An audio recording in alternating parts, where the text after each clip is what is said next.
And what is up, everybody?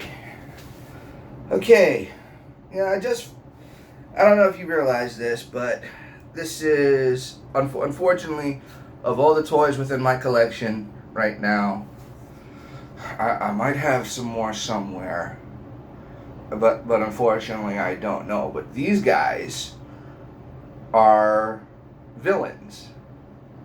Nobody knows who this gentleman is here. That is Tear from Realm of the Claw, a very underutilized property of Stan Winston creatures. And unfortunately, God rest Stan Winston. Hopefully, he'll probably never be truly utilized. However, I don't know if you recognize Mum-Ra, Shredder, and little Shredder there, but today we're talking about villains. The reason why we're talking about villains is because I just finished watching this Screen Junkies video about the Joker. I'm talking about the Joker movie that just recently came out. They had the nerve to say that what makes a good villain is making them relatable. And that couldn't be any further from the truth. It really couldn't. Because,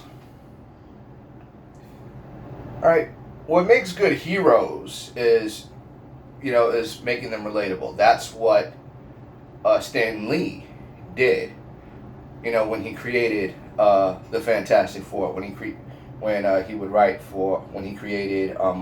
Spider-Man, when he created Daredevil, when he created the X-Men. The idea was, for people to be able to relate to these superheroes as opposed to trying to aspire to be a Superman, aspire to be a Captain America. But Captain America is also a very relatable character. Captain America, I've made no bones about the fact that Captain America is my favorite superhero. But he was my favorite superhero long before I realized how relatable he was to me. Because growing up, I was a ribcage with nipples. I was ridiculously scrawny. I was very weak. I was constantly picked on, constantly getting into fights. And it wasn't until I eventually started learning how to defend myself. But Captain America was always my favorite. And because I relate to that patriotic spirit, as well as the the harsh upbringing of being so unfortunately puny, it's okay, great. But doing the same thing with villains is not what makes them a good villain. What makes them a good villain is making them a legitimate threat. The Joker was always my favorite villain. Joker was always my favorite villain because he was a psychotic. He was psychotic and he was a genius. He was the only villain that would make a hero rethink their code of ethics. Not talking about anti-heroes like Punisher or I can't think of any anti-heroes on DC because they don't write anti-heroes very well. And they never did either. So whatever. But for the most part though, Joker was my favorite because, like I said, he was a psychotic genius. He left death and destruction everywhere he went. And he took great pleasure in it because the man is crazy. You have to be crazy.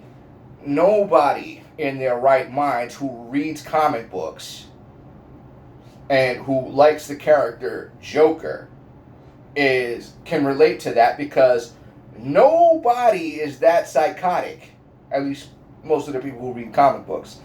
And if they are that psychotic, they're, institutionalized, to say the least, and or dead, because somebody like that should have been given the death sentence a long time ago, because clearly you're not a very productive member of society, and if all you're going to do is just continue to do stuff to kill people, then it's probably best you get put down. Meanwhile, somebody like someone like Thanos. Why was Thanos such a cool, such a great character?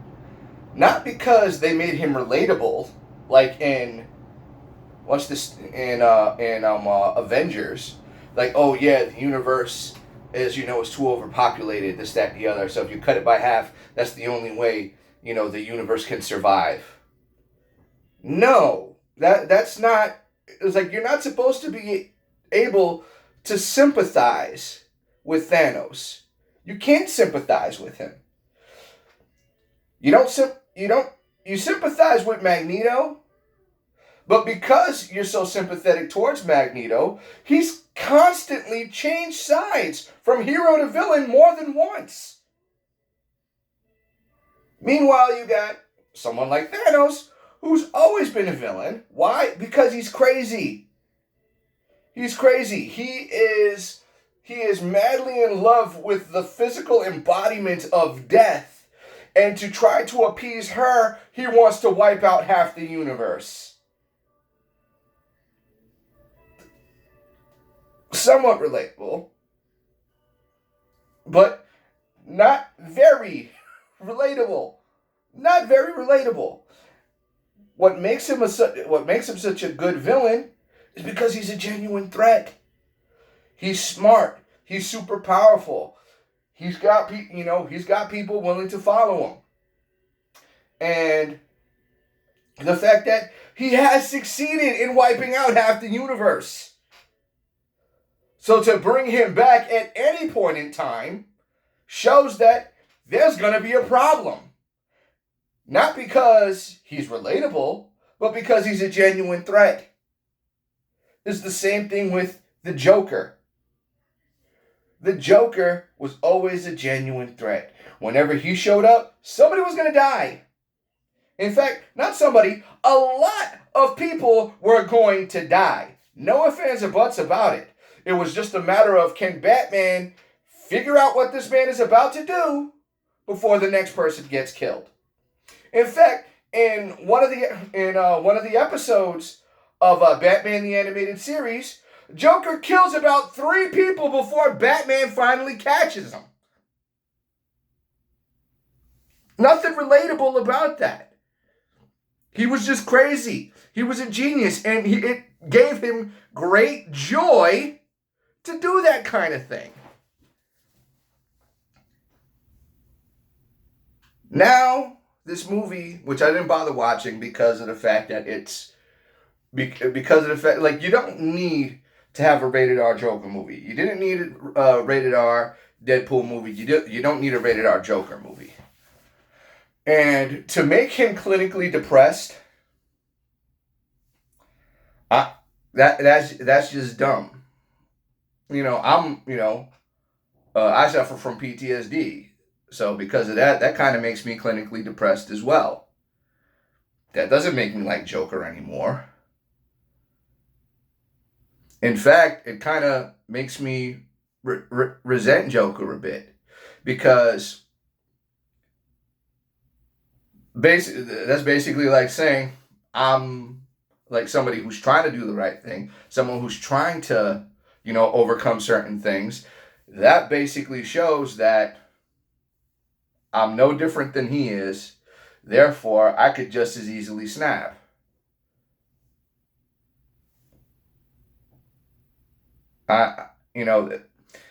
This is not something I want reflected upon myself.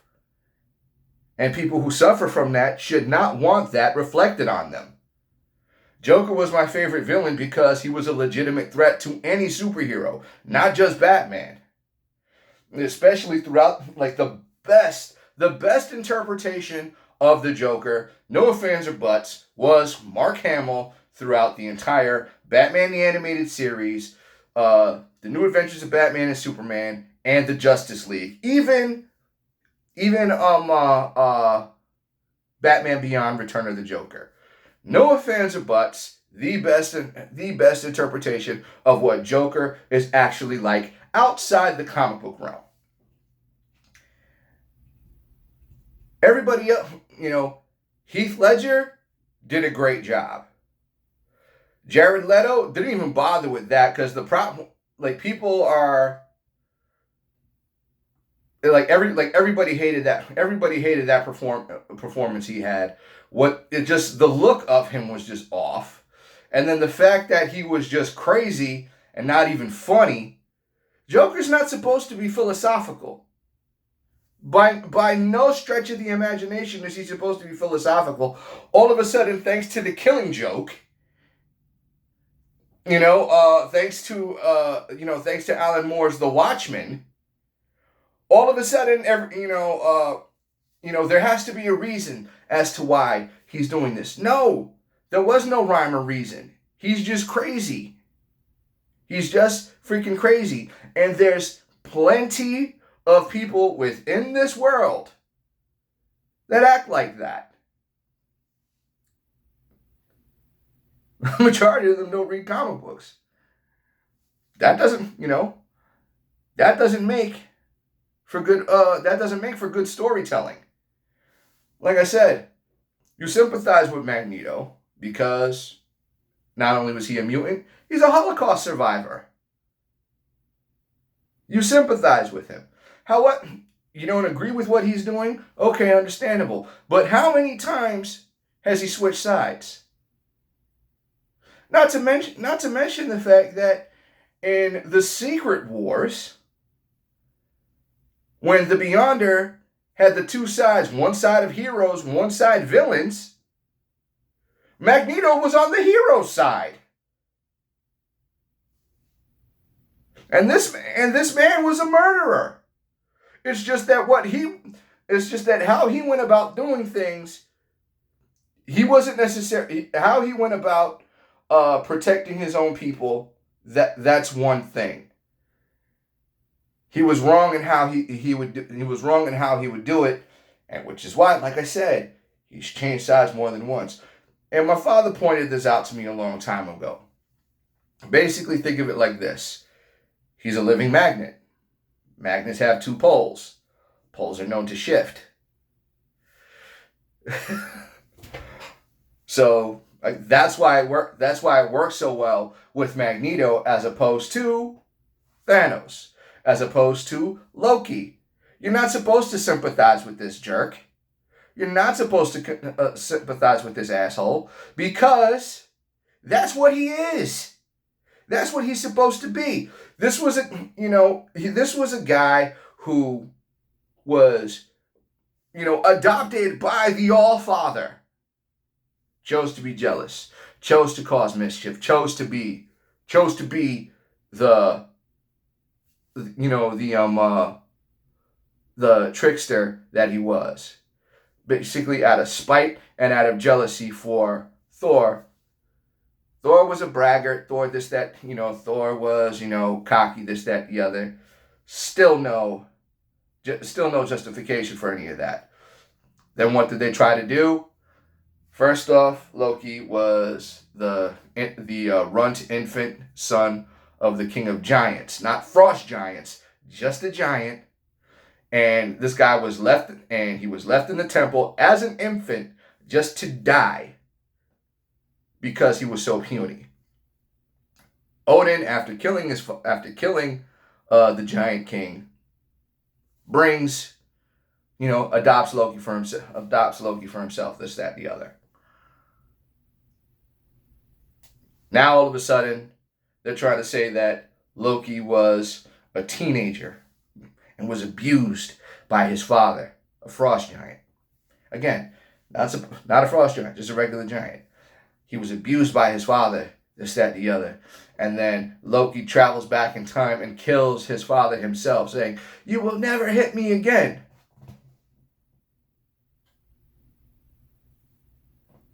I don't like Loki anymore. A lot of people like certain stupid things about trying to give somebody a backstory like that. It just makes no sense. I mean, even Shredder's backstory, where he had,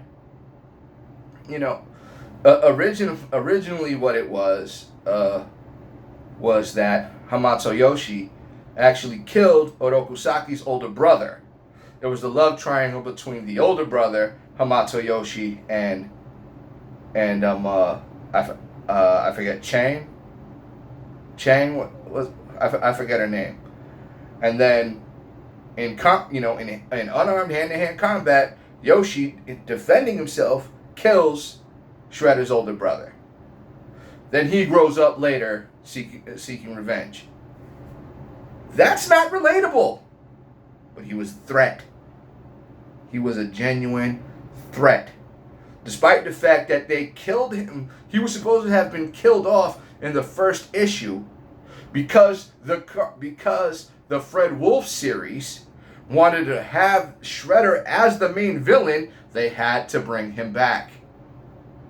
And by bringing the Shredder back, you made him a credible threat. And even in and especially in the 1990s movie, in the 2003 animated series, and especially the 2012 animated series, where this particular Shredder is from, it's not because he's relatable, but because he's a genuine threat. And not because he's just uber powerful. No. He's smart. He's tactical. And can hold his own in a fight. It's like that with Joker. Like that with Thanos. The only DC villain that was kind of relatable was Deathstroke, because they tried giving him the same origin. They tried giving him more or less the same origin story as Captain America, but then people started screwing him over, this, that, the other. But then it's hard to like somebody when you find out he's a statutory rapist, and they still try to push him as an anti-hero. But it's like, no, this dude is just a straight up bad guy. Just no, stop, no. He's a bad guy. Anti-hero doesn't work for him. Just shut it down. It makes no sense. A lot of the writing that goes into trying to make characters relatable, and especially established villains. Dr. Doom, by no stretch of the imagination is that man relatable. Seriously. The man runs his own country and thinks he's better off running the entire world. Because anything that you have, he feels you don't deserve it, he should have it. A lot of you know people like that. You don't like them very much, do you? But why is he such a likable villain? Because he's a credible threat.